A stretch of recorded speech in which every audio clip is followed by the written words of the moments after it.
Welcome to the Classroom Café, where it's all about brewing the conversation between fellow educators. This special presentation is brought to you by the United Federation of Teachers and the union's Member Assistance Program. Thank you for joining us today. We hope this podcast inspires you, nourishes you, and motivates you. Now let's get started. Hello, and thank you again for joining us for another episode of the Classroom Café podcast. Today, we're joined by Ashley Grosbeck. Ashley is a licensed clinical social worker and psychotherapist who practices here in New York for over 12 years. She received her MSW from NYU Silver School of Social Work and has worked with children, individuals, and couples delivering individual, family, and couples therapy in a variety of practice settings. Ashley has worked in programs for children and families who are ACS involved, for veterans, and for children and adults with autism. She holds certifications in several trauma treatments and maintains a private practice with a focus on maternal mental health and parenting young children. She is also an adjunct professor of social work at Hunter College Silverstein School of Social Work and a clinical consultant at YAI. She's passionate about helping all of her clients lead lives with less suffering, more optimism, and great resilience with understanding and empathy. So thank you for joining us here, Ashley. Well, thanks so much for having me. Of course. And of course, we have our outstanding co-host, Janice Acosta, who is our substance use liaison with MAP, as well as a clinician. Hi, good afternoon. Thank you so much for being here, Ashley. It's such an honor. Oh, no, I'm so excited to be able to spend a little time with you guys this morning. Yes. So today's topic is going to be about trauma, and specifically trauma-informed spaces and how that is represented at home, school, and just your everyday life. Mm-hmm. So I think we just need a little background, Ashley. Just give us a general overview. What is trauma? It's a buzzword lately, right? Yeah. Trauma is something that I think is getting a lot of attention recently. And I think, when I talk to other clinicians about it, especially clinicians who've been trained in the past 5 to 10 years in trauma, when you look at the DSM definition of trauma, it really is focused on, have you experienced an event that's really threatening to your safety, to your life? And then when we think about the past couple years, where we think about COVID and trauma, the definition that I've kind of arrived at that I like the most is an event outside of normal human experience. So something that's occurred in our lives that's outside of our normal experience. And that, just to be clear, that's not like, oh, I started a new job that's outside of my normal experience. But I think you could say something like, the COVID pandemic of the past 2 years that's completely upended our lives is certainly something outside of our normal experience. So an event where you are threatened, assaulted, abused, obviously outside of the normal experience, extreme child neglect, poverty, those kinds of things also outside of the normal human experience. What are your thoughts about that definition, Janice and Salma? I think that's definitely important to outline, right? Because, starting a new job or getting a new hair color isn't trauma, right? And so right. I think it's important to be very clear about what we're discussing here, like life-altering things that can affect how we view life presently and moving forward. Yeah. I also think about trauma as something that is subjective, right? Two people could be in a car accident and be in the same car, experience the same accident, but for one person, their experience of this car accident could be traumatizing for them, and for the other person, it could be just a regular event, right? So I think something that's also really important to understand about trauma is that it's an individual experience, and it is something that is subjective. It's not so black and white. No, it's definitely not, because it's not just about the event itself. It's also about the person's experience and interpretation of the event. So something like a little, if people like a little tip or trick on trauma, people talk about the 3 E's sometimes. So the event, the experience, and then the effects. The 3 E's. I like that. It's a good way to remember: event, experience, and then what was the last one? The effect. Effect. Yeah. Nice. So what happened? How did they experience it? Which again, to Janice's point, two people can experience it very differently. But then also those two people with those very different experiences will have different effects. And the other thing about trauma is some people they'll have effects that might be negative or adverse or really impact their life in a not great way. And that could start like pretty soon after the trauma. And there are other people who will experience a trauma and they'll be fine for even years, and then something happens, and that's when the effects of that trauma sort of catch up to them. So really different for everyone. So I think it's a good time to segue into, what this looks like for our listeners, right? Like our general listening audience are educators, right? So in regard to a classroom, how do they create or encourage, right, a space where people can feel free to carry their trauma, express their trauma in their daily, classroom settings? Well, I mean, I thought about this a lot over the past couple of years, and how educators are really at the front lines, and everybody in a school basically is really at the front line of receiving trauma. And that's always been the case, to be honest. Classrooms are the front lines for kids who live in impoverished communities, live in unsafe communities, where kids, carry their experiences with systemic racism, where kids who've been abused at home, kids who've been sexually assaulted, like all of those things show up in the classroom every day, whether we're aware of it or not. And then, with the COVID crisis, obviously it's become even more endemic. And now we're looking at kids who've experienced the loss of caregiver, who've experienced, just not being around other kids, not having any access to learning over the past couple of years. So it is a lot. And I think the first place to kind of start, and I recognize the challenge of that, because teachers are in classrooms because they care about children, but also to teach, like they're there to educate, right? So we can't expect teachers to be like experts on trauma or delivering mental health services all the time. That's not their role. But because teachers are the ones who kind of end up with the effects of it, because kids with trauma have a much more difficult time learning. It can almost show up, trauma, the way that it impacts kids in classrooms, it can almost show up like a learning disorder, or it can look like ADHD, it can look like not being able to pay attention, all of that stuff. Trauma can actually impact and blunt kids' cognitive developments to make learning quite challenging. I like what you said there, and I'd like to pause just for a second. Sure. To delve a little bit deeper. So you're saying that we shouldn't first assume that a child has some sort of other mental health disorder without first exploring their trauma. Is that safe to say?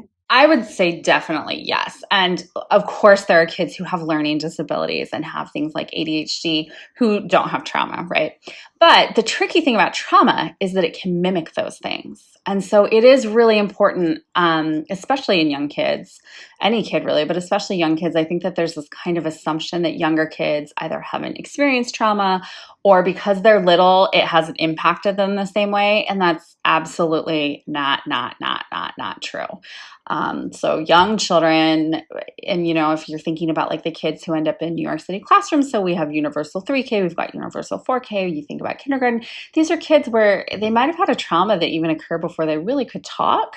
That doesn't mean that it's not imprinted on them. In fact, the earlier you have trauma in your life, the more likely it is to imprint on them. So it really can lead to a host of challenges in terms of being able to pay attention, in terms of it could look like speech delays, or just not being able to master material as quickly.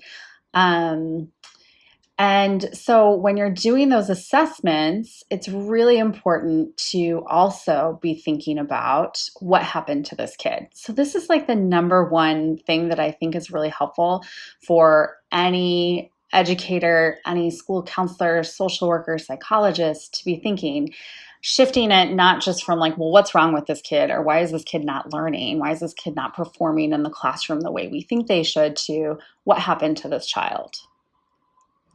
and getting curious about that, like what's happened to this child. And then when you shift that question, you're not just looking at things like IQ tests and checklists of behaviors to try and figure out if someone has ADHD, but really trying to say, okay, well, what's this child's experience in the world been like? And then you can kind of go in, you can assess for trauma, which is also a little tricky because especially in young kids, you often have to do that. You have to do a caregiver assessment as well, finding out from a family, well, what's been going on with your family? What's been happening in your family over the past couple years? And from there, then symptoms might start to look a little bit different. Now, the reason why this is so important is because if a kid gets diagnosed with something like, say, ADHD, and then they get treated for ADHD, which the standard frontline treatment is usually some sort of stimulant medication, and as well, therapy can be really helpful for helping kids with their executive functioning.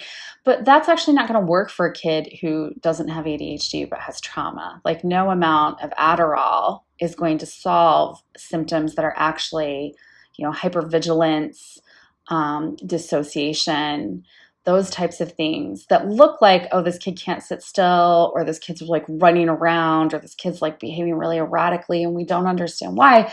If it's rooted in trauma, then the treatments for ADHD aren't really going to be very effective for that kid. So I hear you saying that teachers almost have to become historians.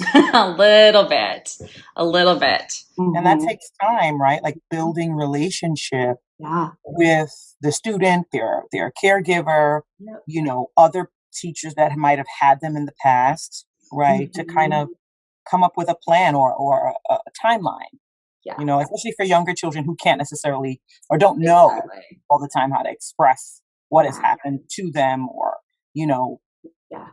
in whatever setting that they've been in, being able to kind of be a what's the word I'm looking for? An investigator. Exactly. Yeah. Yeah. And that's a lot to ask of teachers, to be honest. And it's also so hard in the current environment where, teachers, parents aren't in and out of schools the way they were 2 years ago. Right. So it's trickier to build rapport with, as a parent, I would say it's trickier to build rapport with the teacher. I'm sure for teachers, they are a lot more confused about what's going on, because there's not the typical interactions that I think parents and teachers are accustomed to having. And on some level, like when we were doing distance learning, which I don't think anyone thinks was particularly ideal, it did actually give teachers some insight into a child's home life, right? In a way that is not typical. So we've kind of swung from, if you had a kid who was actually showing up for distance learning, you might have some insight into the child's home life, to now there's like no real bridge. There's not like a lot that you can do to communicate with teachers outside of, email and phone calls. Because the parents just aren't in schools the way they used to be. There's no like back to school night that's actually in the school. It's you and 20 parents on Zoom. I just want to quickly think about, right, when we talk about our educators, Salma, you said like, educators have to almost be historians. And then Ashley, you said that, and that's a big ask. And I would absolutely agree with that. That is a very big ask of our educators. So maybe even, with all that they do and all that they take on in the classroom, even just in, as opposed to being an actual historian, maybe just thinking and like taking an empathic frame of mind or mindset when observing the behavior of a student and thinking about not necessarily, okay, I need to find out everything that happened with this child, but maybe just thinking about, okay, maybe there is something in this child's history that is causing, or that is not causing them to behave in this way, but that is resulting in this behavior that I'm seeing that is really difficult and complicated. Exactly. And I think you've hit the nail on the head there, Janice. Like, and I'm thinking about what I said, and I certainly wasn't trying to suggest that every teacher needs to like be an active investigator for all of their students. And that's part of why we have specialists in schools when we do suspect, oh, there's really some challenges going on with this child. Can we get the school social worker to maybe take a look, et cetera, and some of that investigating would shift to them. But I think, yes, for teachers to be able to, it's what I'm really saying is, can we reframe it so that it's not just what's wrong with this kid, but oh, what's happened with this kid? And particularly at this moment in time, which, we're recording this in March 2022, I think a lot of teachers can think, oh, well, this child actually hasn't had access to education for the past year and a half. They were actually on online learning, or they haven't been in a classroom with other students in a really long time. Or I live in a depending on where you're teaching, like, is it in a neighborhood where unemployment soared during the pandemic, where COVID was particularly particularly where there were very high rates of coronavirus during this pandemic. And so we know that a lot of kids actually lost a caregiver or lived in a home where someone died or was severely impacted by that. And I think just even having that shift allows for that insight to be able to have, more empathy and also more understanding for what might be happening. So I guess, now's a good time to shift a little bit. What are some considerations for home life, right? Like that for parents that are listening that they can kind of take away from and Yeah, so I think thinking about what care for parents, like it's also thinking about how does what's been happening in our family, or how does an event, and to be clear, parents may not even always know what's happened with a child. They may not realize that there's been a traumatic event. But if you are a parent who knows that there's been trauma in your life, I think some of the things that you're looking for, like, your kid, right? So do things seem off? Has there been a shift? Trauma can show up and it can look like problems with sleep. It can look like changes in appetite, unexplained aches and pains. So a lot of somatic complaints, stomach pains, headaches. Some kids, it looks like aggression. They have trouble getting along with siblings, which is really challenging for parents. And then I think one of the other things that I think is really important and often kind of gets overlooked, but when you have a kid who really struggles to find things that they enjoy, so when they're no longer engaging in play or engaging in the things that they loved, that's always to me a red flag that something's not right. so if And they lose interest in something they used to find yeah, joy in. We should, yeah. as parents, let's take a deeper look. Yeah. I mean, and sometimes, kids are just transitioning, so your 8-year-old who's obsessed with Pokemon cards, if they're 11, they might be less obsessed with Pokemon cards, right? So there's stuff like that, but really thinking about like a loss of interest in friends, a loss of interest in hobbies, like when your kid is really struggling to find joy, when there's nothing that they really enjoy, that's when, thinking about, oh, I wonder what we can do to help this kid, or I wonder what's going on with my kid. It seems like things are not as they should be. And I think, for both teachers and parents, some of the things that you want to think about are actually somewhat similar, even though the classroom and home are really different. But again, with parents, it's that thinking about, oh, I wonder what's happened to this kid, what's been going on with this kid, and doing an assessment of, how have the past couple of years impacted them? And I think for parents, this gets a little tricky because as parents, we tend to blame ourselves. Like, we should have done better. We should have protected our child from this. And, not to keep hammering on COVID, but it's like we've all been doing the very best we can. Every parent I've ever worked with has done the very best they could, right? And so I think the first thing as a parent, and I think this is also really relevant for teachers, is to take a really deep breath, maybe put your hand on your heart, and really say to yourself, I did the very best I could. And now I'm going to do the very best I can to help this child. And, some of the things about that are thinking, having that kind of in the front of your mind, that thing that Janice was talking about is, okay, this kid is behaving this way, because so often our challenges with kids are really linked to behavior, right? So thinking about it as this kid is behaving of this way because of something that's happened with them. They're not doing this to make me mad. They're not doing this to make my job harder. They're not doing this to be difficult. But, really responding with curiosity and thinking, okay, this is happening because this kid is having a reaction to some of the really challenging things that have happened in their lives and our lives. And things that help both at home and at school are, and I think school is a particularly lovely place for this because it really just lends itself, but predictable routines and rhythms. So, having that regular rhythm of the day. So I think most schools do a phenomenal job of this, where, kids know the routine of the day. You're going to come in, you're going to take attendance. If you're younger, maybe you're going to do circle time. You have a whole routine through that. You kind of know the order of the day for math and science and gym and lunch and recess and all of that. And that's super helpful. And that's why actually sometimes kids actually do better at school than they do at home. So like they'll actually kind of do okay at school because they've got those really predictable routines and structures. And then home may not be quite as structured. And so that might actually be where some of the challenges come out.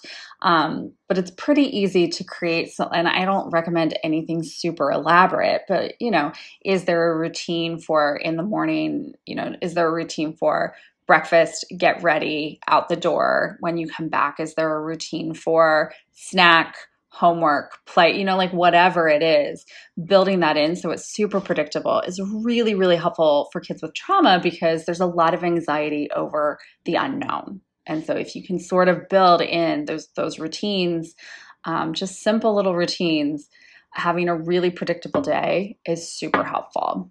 Safety and routine, right? There is safety and routine. There is. And there's safety and routine for us too. And then I think the other thing that can be really helpful in classrooms and in schools is building in things. And this is, even if you're working with kids who aren't traumatized, this still is super helpful. But building in just a few breaks in the day for deep breathing or stretching or just doing a little body movement. So the other day, I actually got to go into my daughter's school for the very first time ever. It was very exciting for me. It's what happens when you're parenting COVID. I know, it's a big deal. And I was working on a project with the kids, like kind of outside the classroom. Well, most of the kids were in the classroom. They were actually doing science. And then they were getting ready to transition to, they were going to get ready for, I think, lunch. Or no, not lunch. They were going to get ready for like some language arts.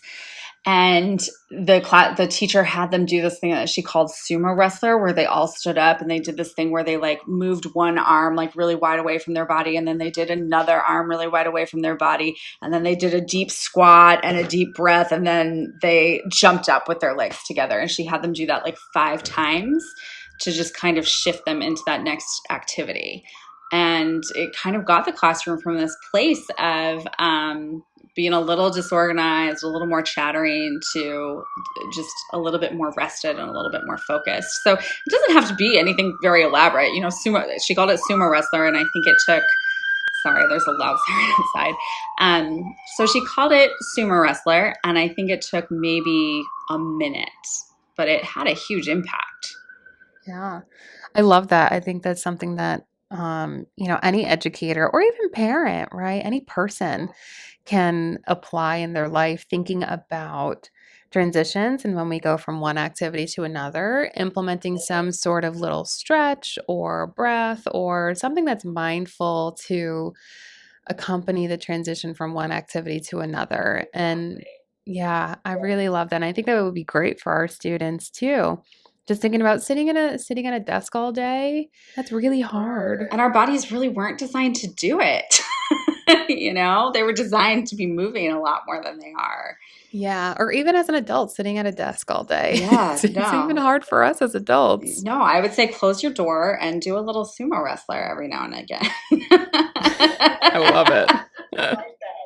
Yeah, so I think those opportunities to build in stretching, movement, breathing are really important to be able to kind of calm our bodies. And for kids who've had trauma, it's particularly important, especially the deep breathing component, because kids who've had trauma, part of what happens is their brains and bodies aren't communicating right. And so their brain is perceiving threats when there aren't really threats, and then it sends signals to their bodies that they aren't safe. So they're constantly in a state of high alert, and their brain is pumping cortisol, which is a stress hormone, into their system. And cortisol is really helpful if you're actually in danger and need to like run really fast, but it's less helpful if you're a kid who needs to sit at your desk and be able to do math problems.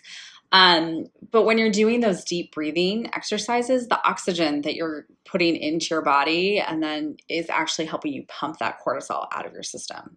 And so it's going to benefit all the kids in the classroom. But if you have a kid who's like dealing with trauma, some regular breaks throughout the day for some deep breathing is going to take that trauma down a notch or two. Yeah, take that cortisol level down a notch or two. Exactly. That makes that's why sense.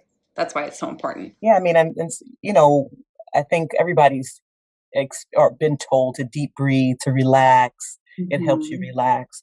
And it sounds simple, right? Like it Right. sounds like it, and It it sounds too feels good to be almost like true. crazy, but it's something small that we can control, right? It's Hmm. in our Yeah. possession. Like we don't need to pay for air. Like it's there. Exactly. It Mhm. I sounds mean, silly, but try it, right? Like so for right. the listening, like just try it. Don't Well, knock and it. Just try it. the great thing is, like, if you're feeling stressed in a meeting that you're in with a bunch of people, you can't stand up and do sumo wrestler, right? Like, everyone's going to look at you weird, but everybody has to breathe. And so you can do it anywhere, anytime, and no one's going to think it's weird that you're just sitting there quietly breathing. So it's a nice one.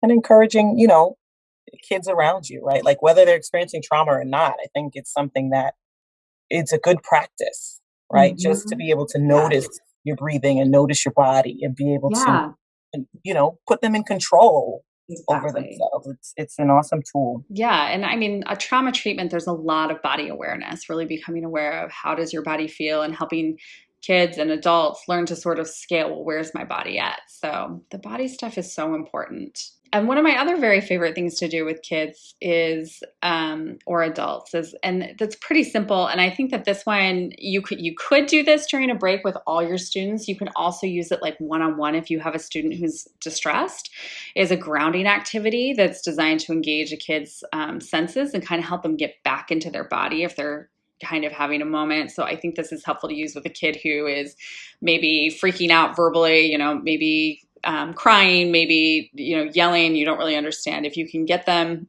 to calm down just a little and do this thing called a 5 4 3 2 1 exercise, where you have them name 5 things they can see, 4 things they can touch, 3 things they can hear, 2 things they can smell, and 1 thing they can taste.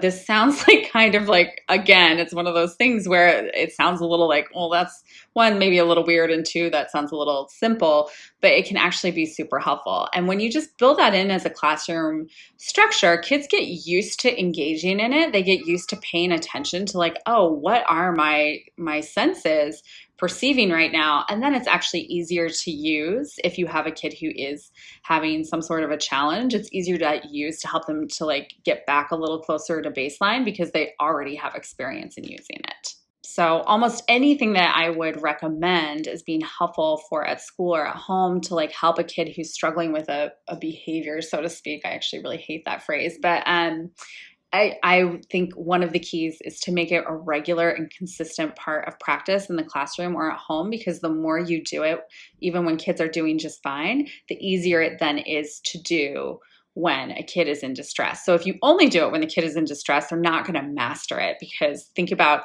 if you're really upset and distressed and someone tried to teach you a few words of French, like, you wouldn't be able to take it in at all. But when you're able to build these things in so that kids are learning them when they're not stressed, when they're kind of doing better, it's much, much easier to access these helpful things when they are distressed. I love that. Educators make such a huge impact on students, and they're with them, 8 hours a day for 10, so yeah, for 10 months of the year. And you can, I mean, it's very evident. We all have our teachers that have impacted our lives and had a significant impact. And so thinking about, like, how powerful it would be for a teacher to implement an activity such as this, such as like the 5 4 3 2 1 or the sumo wrestler, and to have that consistently happen in a child's life, 5 days a week for 10 months out of the year. That's something that they can, the constant practice of it makes it something that they can really implement throughout their entire life and moving on. It's so powerful. Exactly. And I think it's so powerful, Janice. And I think we all, and almost every kid I've ever worked with has had an educator somewhere along the line who's really deeply special to them, who's really made a difference. And the reason why that's significant is usually when I'm working with a kid, it's because there's a challenge. Like, I don't get to work with a lot of kids because they're doing really well. Um, so I can really testify to the power that educators have, and I think, again, so helpful for parents, like I have definitely adopted things that my kids are still pretty young, but things that their teachers use with them that I've been able to then adopt that make my own life easier. I'm constantly learning from them. And I Mhm. like that. I like that because, sometimes you'll have a student or a child who presents very differently in school than they do at Hmm. home, Mhm. right? Yep. So as Yep.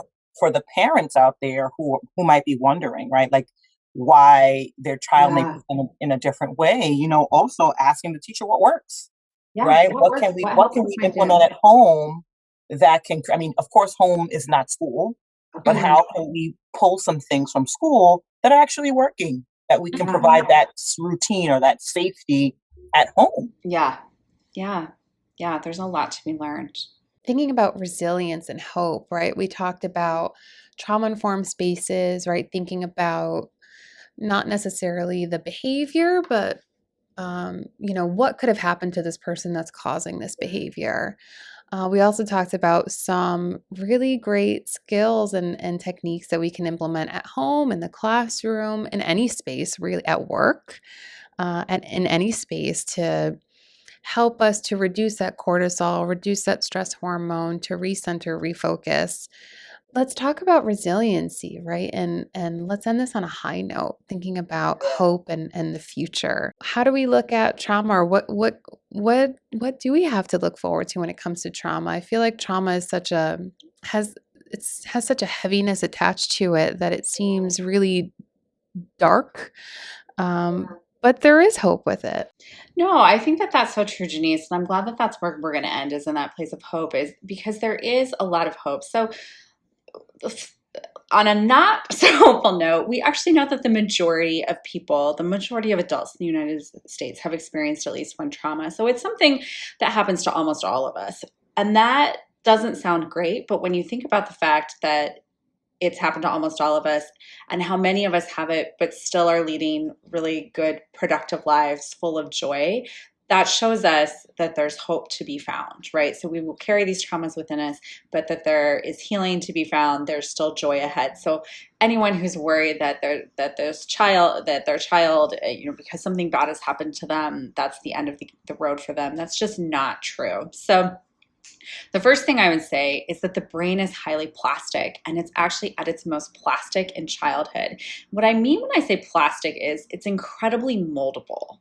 And so our brain is constantly growing, developing pathways, nurturing synapses, doing all this stuff. And it is at its most active during childhood. And so kids get injured, but they also can heal. And because their brain is so plastic, if you can get them good treatment, if you can work with them to heal from that trauma in childhood, their brains are going to kind of like bounce back and develop really beautifully. So it's the same as in childhood. If a child breaks a bone, the healing time's pretty quick because their bones are still kind of soft because they're developing. Whereas as an adult, if you break a bone, it takes much, much longer to heal because our bones are fully developed and hard. It's the same in childhood. So the healing time can be shorter. The results can be really nice. And for most kids with trauma, we have there's been so much work over the past 10 to 20, 30. I mean, it's just building on so much work that's happened, but we know that there are evidence-based treatments that have been studied in controlled trials, and we know that they are effective with kids. So some of those are child-parent psychotherapy for kids ages 0 to 5. Yep, 0 to 5. Trauma-focused cognitive behavioral therapy, which is 5 to probably 18, even into early adulthood. Those are both two trauma treatments that have a parent component to them, or a caregiver component. And interestingly, I have actually administered TFCBT to a kid where they didn't really have an available caregiver, but they had a teacher they felt really safe with, and the teacher participated in it, which was really above and beyond with that teacher, but super helpful. And the reason I just bring that up is because for kids, having a caregiver involved in their treatment is so incredibly important, because kids, they need their caregiver to be present. And you can take a kid to a therapist, but the therapist is only with a child for an hour a week, but they're with teachers 8 hours a day. They're with their parents 8 hours a day. And so working with a parent to support a child with the coping skills and the regulation skills that they're going to learn in a trauma therapy is really important. And then you have your more traditional talk therapy. Group therapy can actually be really helpful for any kid, but particularly kids with trauma. And play therapy and dialectical behavior therapy they all are helpful for kids who've had trauma. So those treatments really do help them learn to, almost all of those treatments, they're aiming to help kids learn to sort of listen to their bodies when they're signaling distress, and then learning skills to be able to calm their bodies down themselves and help them kind of process that trauma so that they can feel safe instead of walking through the world constantly feeling threatened. And they're really good treatments, and kids do get better. That's wonderful. Yeah. And then the other thing I would say, and I'm sorry, I feel like I'm talking a lot, but I really like something I talk about a lot with parents who are really worried about their children is that all of us on this earth are here because we literally have hundreds of thousands or even millions of ancestors behind us who have evolved in a world that's really harsh. If you think about the world 50,000 years ago or 100,000 years ago versus now and where we are, it's night and day, right? So the odds of each of your ancestors sort of surviving and going on to reproduce is kind of amazing. And so I really do think that we have resilience built within us. Like, we're hardwired for it. We're hardwired to be able to survive even in harsh conditions. And that gives me a lot of hope for thinking about the fact that as humans, we have a capacity to heal, to find joy in our lives, and to go on to experience other things so that, ultimately, at the end of the day, if you think of your life as being like all the events are full of marbles, there's hundreds and thousands of marbles, and maybe just 3 of those marbles are about trauma, but you've got hundreds and hundreds more that are about all these other things. So it doesn't have to be defining. Yeah. Yeah. I think also, as I'm not an educator, but I have a few. We serve a lot of educators, and I think the theme is that they feel like they have to fix the problem, Mhm. right? And I think it's something to note that as an educator, as a school social worker, as whatever, administration, however way you impact the child, it's not your role to fix the Yeah. problem, right? But to just create or try to create an atmosphere where the child can even sit with that problem Yeah. without a solution, right? Because that's or trauma without a clear solution, right? But having an adult that's willing to sit in it with them. And school can be such a place of safety for kids. You know what I mean? I think that we really learned that during COVID. Like, school is a safe place for kids. I love that you brought that up, Selma, because we talked earlier about things that parents, teachers, educators can do with students in the classroom, right? These like the sumo wrestler or the 5 4 3 2 1, and like how powerful that could be, but also it's absolutely powerful to have someone who can sit with you in whatever emotion it is that you're feeling in the moment. Validation is something we all need, including our youth, including our little ones. Yeah, just having someone who really sees you is so important. In a non-judgmental. Exactly. Thinking about plasticity that you were talking about of children, right? There is the old saying, you can't teach an old dog new tricks. And as adults, I don't believe that. Um, right, we may not be as plastic or as flexible as our little ones and shaping our brain and shifting our thought patterns. It just takes a little bit more practice and a little more time, right? So our young ones can process trauma, work through difficult things, difficult emotions.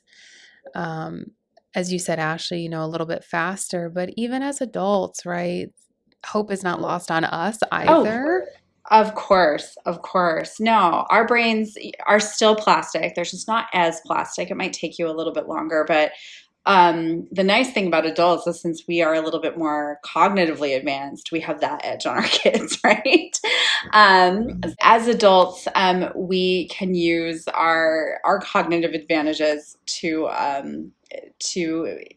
heal. And it's interesting because a lot of the treatment for kids and adults is very similar. It's, increasing body awareness, increasing mindfulness, learning these new skills so that we can move through the world and feel more safe. And adults absolutely heal and absolutely get better every day. I mean, I think all through our life, we have the capacity for healing and also for growth. And that's such a gift of being a human. Yeah.